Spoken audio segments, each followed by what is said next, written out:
how to open raw image files on Windows 10 or 11. So if you want to open raw image files on your Windows 10 or 11, then what you need to do is first, you just need simply open up your Microsoft Store.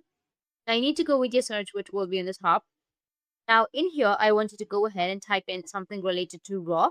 So for example, in this case, we can go with raw image extension. And you should be able to see some different applications. You can just simply go with raw image extension right here. And then you can just simply go with get and install it. Or you'll also have another one, which is image raw viewer, something like that. Just simply go and install it. It's basically free. Once done, you can go back and then open up your file manager and go with the folder where you have your raw files or where you have your raw images. Once you find your raw image, you need to just simply right click on it and then you will have an option of open. Click on open, or you can also go with open with.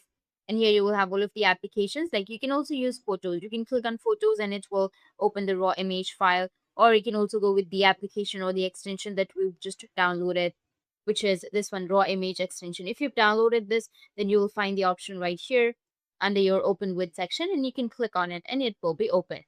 So it's that easy to open a raw image file on your Windows 10 or 11. And if you have any questions, feel free to comment below. Thanks for watching.